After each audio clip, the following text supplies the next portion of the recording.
Hey, what's up, social media family? It's Chris, your favorite coach, your favorite host, coming at you again with another edition of Conversations with Chris. I'm having a weird technical thing here. I got a green.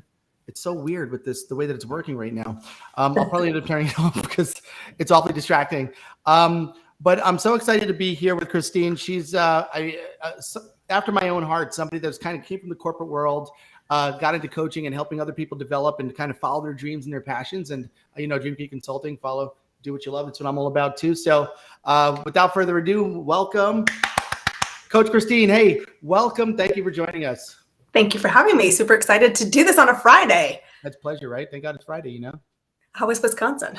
Oh, it's amazing. Jeez, man, it's a trip of a lifetime, kind of going snowmobiling up, 150 miles there and back. Well, it's 300 total, and seeing Lake Superior completely frozen like that is pretty cool. Cool. Nice to see you. Thanks for having me. Absolutely. So tell us a little bit about your story, and it's pretty interesting, like what you've gone through and coming from kind of corporate America and then deciding to kind of go on your own and follow your passion and help other people do the same thing. So tell us a little bit about that. Yeah, I am a corporate warrior, so I carry that badge. I've spent 25 years in the corporate world, but a couple things were unique about my corporate journey.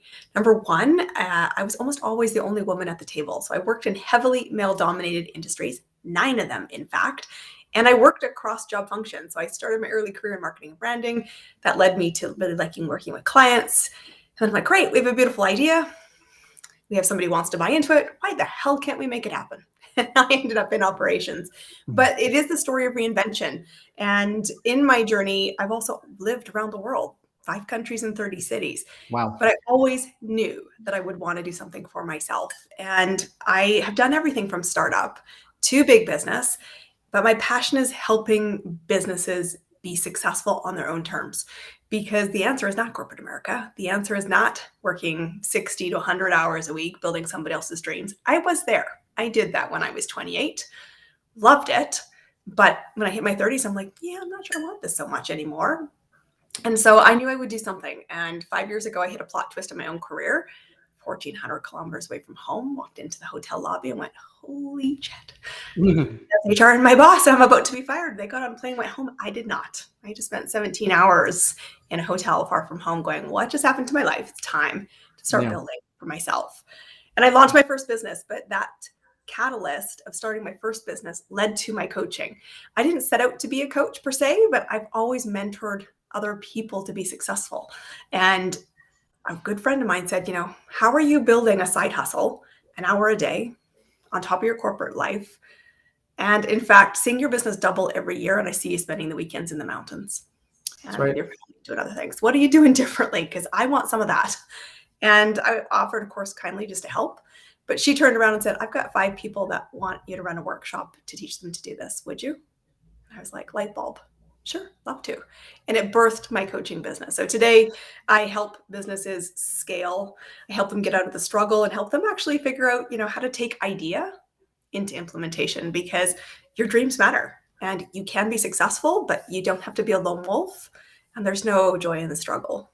It's not necessary. It's so interesting. So I shared some of the kind of the same story, and it's, so they asked you, hey, would you do this workshop, or and you were just like, sure, no problem. Not everybody would have, from any background, would have been like, yeah, so easily can I write a course, a workshop, and be able to share what I've done. So what in your journey, when did you start to realize that it was kind of like your calling to be able to share this and be able to articulate it at a high level and help other people grow? That's not something that it didn't seem like that was something that you learned in your journey, really. It was just something born in you. Yeah, I think it's because when you've done both startup and you've done big business, that's highly unusual. But that is my story. And I survived and thrived actually in both ends, loved and hated both elements. But what it taught me was, when you were in high growth, and when I started startup, I was headhunted to do a startup pre-dot-com boom all the way through it when young in my 20s. It was about if I had an idea, I turned around and went, that's your job, go figure it out. But very quickly, I learned I had to be able to deconstruct the job because I could hire somebody to come in and fill what I had learned to do. And then I went on to the next problem. And so that cycle of learn, be able to teach, and move on was something that I learned really early in my career. And it made me very successful when I was in the big business side of the world, because there was a lot of systems, and the systems were about collaborating, getting people aligned to the system, not so much about creating new systems from scratch. Okay. And so when someone said, could you teach me this? I was capable of saying, what were the steps I took? Yeah. And how did I do it? And I was only spending an hour in my business. So it was like, what do I do every day for an hour? Well, 50% of my time was income producing activities. What did that look like? And then it was also, what do I need to be myself to grow to the next level? So it wasn't something that I thought really was hard. It was more of, okay, how did I do this? And can I teach somebody? And that was a natural gift. And it's led very successfully in my coaching business, because when I see clients struggle today, I have that light bulb of, oh, you know what? You need to maybe enhance your presenting skills, which is how you and I met, because speaking is the fastest way to cash. If you cannot convey your ideas and speak confidently, you will struggle to connect and leave opportunity behind you. So suddenly I'm like watching this happen. I'm like, I can teach that. I know how to do that because I do it very well. And it then creates another course or element of what I can give to help people on their journey. And so that's sort of how it all came together. And it never seemed to stretch to me. Yeah. I know it's what seems to come so easily for people like us in certain regards. Seems difficult for other people, and we don't get that, right? So it causes you to look at what you've done.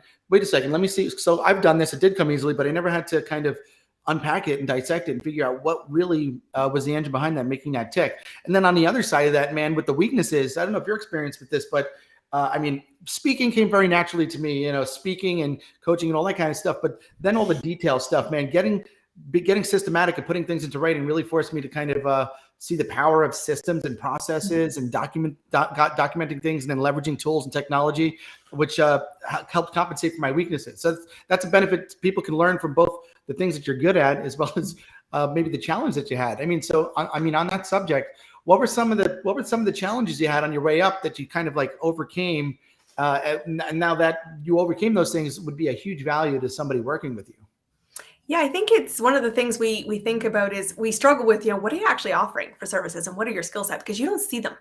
Sometimes that's where, you say to me, taking something and deconstructing is not usual. And I'm like, well, it was usual for me, but I didn't know that till you said it wasn't natural. Yeah. And I think sometimes we get into, what do I want to deliver? But you need to be always listening to what do they need and can I successfully, consistently, repeatedly deliver it? And when you get into that little switch, that 1 millimeter switch, is suddenly like, wow, your business can really explode. Sure. And so it is listening of what do I actually think you need, and not what do I think I want to deliver. But then I go, oh, I've got capabilities in that area, and then how can I teach these capabilities to other people? So for me, one of the struggles was, trying to put square peg into a round hole. When you think you start telling people about what it is you do, it doesn't matter what you do. The number one question you should be asking is like, what do you think I do? Because sometimes there's a disconnect. And often that led to me going, oh, I need to rethink this and I need to improve my clarity. But for me, when I started my business, it's morphed a lot. And what I tell people, and the struggle I think we all imagine isn't going to happen to us, is that we start in one direction and dominoes fall, but you never anticipate how it will morph and change. And you need to be resilient. You need to be listening, because if you're struggling uphill, you're struggling. Yeah. So it doesn't need to be struggle. It really doesn't. And the great thing about coaches, and you and I are so passionate about, not only as that a profession, but we seek it for ourselves, is the knowledge that we can get there more quickly with less struggle, faster, by asking somebody who's already been where we want to go, how did you do it? And so I'm in chapter 10. I say to people all the time, I'm in chapter 10. You're in chapters 1 to 9. I am still just like you, just further in my journey. I still have the same struggles, but I don't embrace the struggle. I see it, move past it, and go, I need support here, because I am not glorifying the struggle anymore in my life. Well, it's it's I love the way you do that. Kind of like that. Using it, relaying it to the chapters of a book. Like we're all on the same journey, and when you kind of switch gears from the struggle, if it's a struggle, it's not worth it, right? Because some people, I'm writing a chapter in a book on success, and I just have to do 1,500 words. Like, where do I start with 1,500 words? It's like, first of all, it's how do we define success? And I think too many people make it some kind of whimsical ending point, some kind of place where you arrive at, instead of really kind of switching gears and saying, man, if this sucks, why am I doing it? Like, I should really enjoy the process. It's like, I was talking to a client earlier about this, about how when we see like a rock star, you see a musician on stage performing for, a million people. We don't also see when they were really broke, living in their basement, like really struggling to pay the bills, eating ramen noodle. But that person loved it so much, they stuck with it.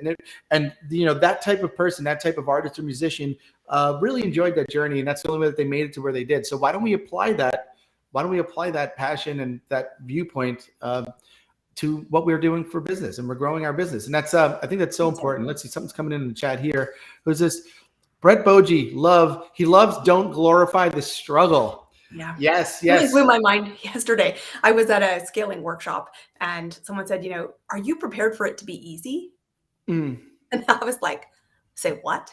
It really was it was a great hook, got my attention, but it's true because where I think coaching plays a role is it doesn't need to be a struggle. You can find ease in the journey, but you did I really had a good comment there. It's, we have to have the vision that pulls us forward. There is no overnight success. Effort is required, but you must really think about, where do you play? And I think it's so true when you're leaving corporate, or you're contemplating a side hustle or a full-time entrepreneurship journey, one of the biggest things you need to recognize is that you get to define success. And one of the reasons you're maybe not happy where you are in corporate or in other elements of your life is because there's that dissonance. That definition that I have subscribed to no longer fits me. What I wanted, I said when I was young, isn't what I want now. And so I have a really great free resource. I can put it out there to the community. It's like, what does success look like for you in this chapter? What will it look like in the next one? Redefine it for yourself, because that's the first place that will open opportunity for you. It's going, Yeah. I want this instead. And it's not job titles. It's not salary. It's not the labels. It's more intrinsically, how do I want to play? Yeah. Being super clear about what you want, and how you want to occur. And I love how you were saying that we go through evolutionary process, and there's different points that we want different things. We want to contribute different things. We want to learn different things. But I think the consistent journey that we go through is one of first personal development, where we're kind of students first, and we're going out there and we're learning, and we never stop learning. But now, like, kind of looking at it from a different perspective, like, I never know what I'm going to learn that I'm going to need someday in the future to bring back to someone else. And it's so true. Learning from mistakes leave clues, success leaves clues. So just learn from those before you, right? And there's value to that. You mentioned a free tool that you put out there. I mean, is there a URL you want me to get up here, or? Yeah, you could drop it. It's my domain name, which is ChristineCampbellRapin.com. Right on the homepage, you're going to find two great resources. One is the 3 myths you're buying into. So if you're in an entrepreneurial journey, watch the 3 myths, because busting them will be fundamental to your success. But the second thing is there's a visualize your future worksheet. It's a free download. It is going to help you go, what does success look like? What do I really want? And if you're ever in a struggle, drop it and figure out, what do you actually want? And it's a really great resource. It is something that I actually wrote about in a book that's going to be released this year, because I think it's so important. What are the questions to ask? And you need to sit with it. You need to go, does that really feel true? Or am I listening to somebody else's voice in my head? And finding your own voice is a very powerful thing. It doesn't happen overnight either, but it's a journey. And this tool hopefully will help you find 10 aspects of it so that you start to go, this is really what I think I'm wanting. And then you start to see it come to life. So it's questions to ask yourself. Mm-hmm. Yeah, I love that. That's what a great way to get started. So I posted it in the comment, like, so if you guys look underneath this video, there'll be a link there to the website. You can just kind of click on that and go ahead and download it. It is there. Thank you guys for jumping in and contributing. I know you got to get going, Christine. Is there anything that's really pressing that you really want to leave the folks with before we let you go to your next thing? I know you got to get moving here. Thank you for that. I have one thing, and I'm actually speaking next week, and this is going to be something, if you can't come live, please come and register. It's a free complimentary event. It's called Love Yourself Successful. This is a summit that's happening. It's about loving your life and your business. So it's that whole Love Yourself Successful. And what's the date? It's the 15th and 16th of February. It is a free event. I can drop the link in there too, but I'm going to be talking about how do you shift from hobby biz to thriving business. And it's actually the roadmap is 4 foundations you need to scale a business. And so this is something that I think is so valuable. If you're in that growth phase or you're contemplating some changes, this is the roadmap. It's a great opportunity, free tickets. You can watch the downloads until the 2nd Let me of see. March. I'm going to look it up here. And just while I'm here, I'll get it posted. Love Yourself Successful. Love Yourself Successful. Here, I'll drop you. Yeah, cool. That's the link to register for tickets. And Perfect. it's a great resource. Like this isn't a free event for entrepreneurs specifically looking for growth. There's 28 speakers. It's amazing. There's tons of value in the giveaways, which are separate. But that's would be a thing is, if you need resources, talk to Chris. Awesome. You got to start somewhere, And I love that idea going from hobby to business, right? So we got it here. It's a long URL. I put it in the chat. So whether you're watching on YouTube, Facebook, wherever, you'll be able to click on it. And just if you have any questions for Christine, she's out there. She's available. There's her website. We got a tool for you guys to download to kind of help you get sorted out and sort through your own thoughts. And then, of course, we'll see everybody in the virtual world. If you have any questions for anybody, just feel free to reach out to us. We're out here. We're real. So thank you so much for joining us. We want you to know it's possible for you. Live your dreams. It's possible. Thank you, my friend. Appreciate the opportunity. Thanks. We'll talk soon. Take care.